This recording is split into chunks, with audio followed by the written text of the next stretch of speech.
อ่ะสบายดีพี่น้องเลยมื้อนี้ข้าพเจ้าสิได้เก็บภาพสวนกล้วยอยู่เมืองปากซอง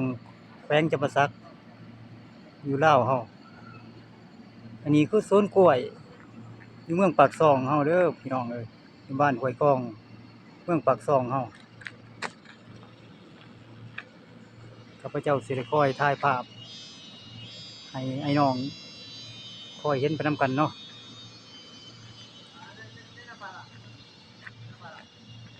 สวนกล้วยส่วนหลายนี่ก็แม่นคนลาวไอ้น้องมาจากคงเขตประเทศลาวนะมาทำงานนี่หลายพี่น้องเอ้ยแต่ว่าหัวหน้ามาแต่ต่างประเทศนะแม่นพี่น้องคนเวียดแต่ว่าพี่น้องคนลาวก็มาทำงานอยู่สวนกล้วยแต่บางจำนวนหนึ่งก็อยู่เฮ็ดเกี่ยวกับลอกกล้วยอนามัยกอตองกอหยังนี่จำนวนหนึ่งก็ห่อวีกล้วยพี่น้องติดต่อปีหยังนี่นะพี่น้องเด้อพี่น้องเด้อคอยเบิ่งไปนำกันนี่ล่ะพี่น้องเลิกเวียกตอนแลงเพิ่นก็มันย่างอยู่แถวนี้อันนี้บรรยากาศตอนแลงพี่น้องบรรยากาศตอนแลงครับภาพก็สิบ่ชัดเจนปานใดพี่น้องแต่ว่าก็คอยเบิ่งไปนำกันเนาะพี่น้องเนาะอันนี้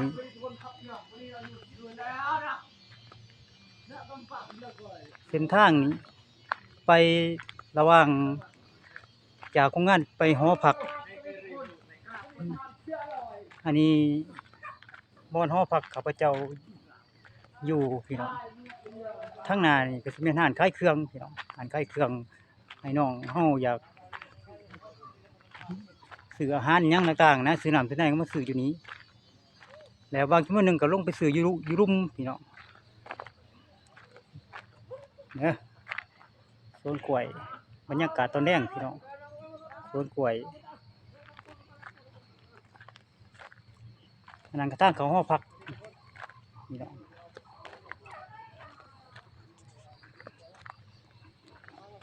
พี่น้องเด้อ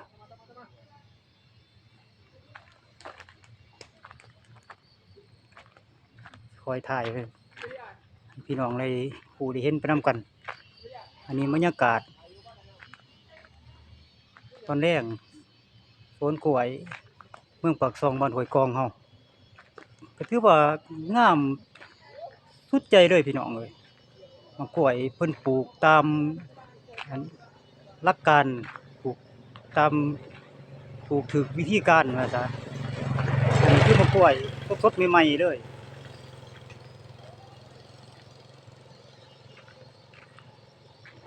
เดี๋ยวบางส่วนพี่น้องเพิ่นลงไปซื้อของกินเพิ่นก็เริ่มขึ้นมาทยอยขึ้นมาพี่น้องนี่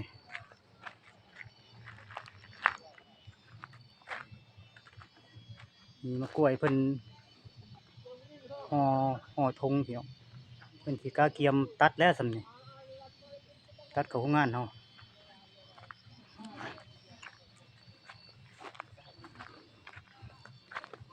พี่น้องเพิ่น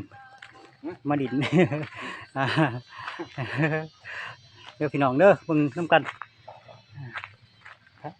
ถ่ายภาพสวนกล้วยข้าพเจ้าเลยมาเฮ็ดพาครอบครัวมาเฮ็ดเวียกอยู่นี่ก็เป็นเวลา3 ปีเลยพี่น้องเป็นเวลา3 ปีก็แต่ว่าข้าพเจ้าอยู่โรงงานแป๊ดกล้วยแต่ว่าก็บ่ได้เคยลงล็อกนำเขาหรอกพี่น้องแต่ว่าก็เลยมาติดตามอันไอ้น้องเฮ็ดเวียกอยู่ล็อกติดตามถามข่าวๆไอ้น้องคนลาวนำกันนี่แหละมาแต่ไสบางคนก็ว่ามาแต่เหนือมาแต่แถวเวียงแถวหยังพู้นน่ะไอ้เนาะพี่น้องบางคนก็มาแต่ภาคใต้ของลาวมาทุกคนทุกแห่งของประเทศลาวล่ะพี่น้อง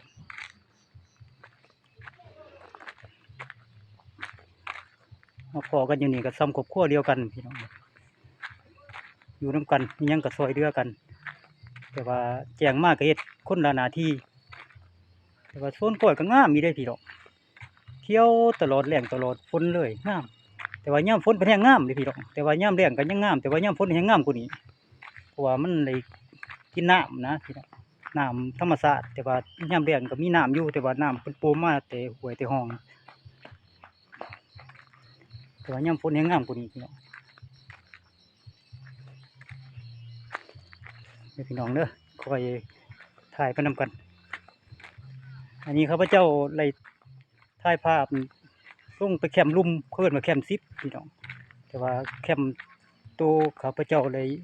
ย่างไล่ถ่ายภาพไปมาเป็นแคมป์ขึ้นกับแคมป์10คือกันแต่ว่าแคมป์ใหม่อันนั้นคือวิชาการเพิ่นมาไปซื้อของกินเพื่อสิแต่งอาหารแลงอันนี้คือวิชาการเพิ่นมาแต่เหนือบ่ได้มาแต่แข้งคำมวนน่ะคำมวนวิชาการเพิ่นสิแต่งอาหารแลงผู้ย่างบ่ทันก็คือลูกหลานมาแต่คำมวนคือกันย่างไป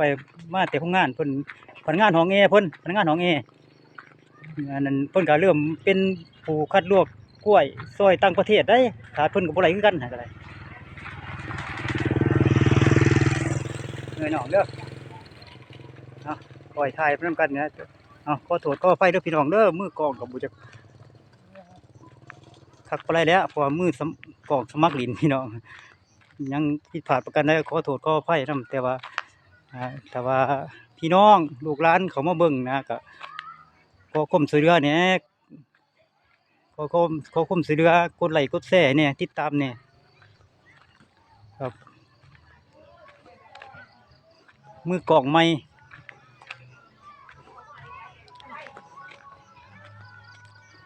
เด้อให้น้องเด้อเบิ่งคลิปตัวนี้ก็แต่ว่าพี่น้องเขามาก็ติดตามให้สุดไปนำกันได้พี่น้องเจ้าก็เป็นมือใหม่ว่าซะอันนี้คือแคมป์ของงัวพี่น้องแคมป์ของงัวส่วนหลายก็ให้น้องคนลาวมาพักอยู่อันนี้บรรยากาศตอนแรกให้น้องคนลาวเนี่ยอันนี้ได้กำลังแข่งนักเวทอันนี้คือห้านขายเครื่องห้านมีใหญ่เฟ้อลูกหลานอะไรมาซื้อน้ำเพิ่นนี่ละมียังบอกเพิ่นบอกอันนี้คือแคมป์ของงัวแคมป์ส่วนใหญ่พี่น้องคนลาวมาพักอยู่นี่แหละก็มีพี่น้องมาแต่เวียดแน่แต่ว่าส่วนใหญ่ก็พี่น้องคนลาวมาพักอยู่แคมป์ของงัวเบิ่งเด้อพี่น้องเด้อแคมป์ยาวเลยพี่น้องทั้งยาวทั้งใหญ่ทั้งสองข้างอยู่ข้างแคมป์ก็มีสวนกล้วยปุ่มอ้อมเลยข้าพเจ้าสิคอยถ่ายภาพแล้วอยู่คนละฝากทางก็สิมีแคมป์อีกพี่น้องแคมป์อันนี้เพิ่นว่าแคมป์10นี่เพิ่นเอิ้นว่าแคมป์10พี่น้องม่วนแคมป์เบื้องนี้ม่วนเด้พี่น้องคนลาว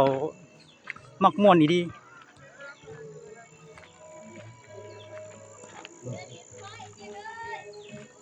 เด้อพี่น้องเด้ออันนี้คือแคมป์10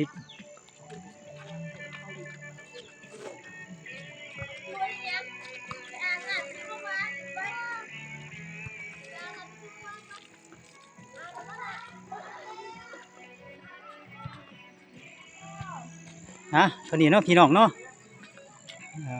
ข้าพเจ้าก็เลยเก็บภาพให้พี่ให้น้องเบิ่งเล็กๆน้อยๆว่าซะพี่น้องเขามาเบิ่งในคลิปข้าพเจ้าขอความช่วยเหลือกดไลค์กดแชร์ให้นี่เด้อพี่น้องเอ้ยกดติดตามให้แหน่อันนี้สีมือใหม่ลูกหลานนี่แหละพี่น้องเด้อได้เขามาเบิ่งคลิปข้าพเจ้านะขอให้อยู่ดีมีแห้งร่ำรวยกว่าเก่าให้ส่งให้มันติดตามคลิปข้าพเจ้านี่เด้อ ขอขอบใจหลาย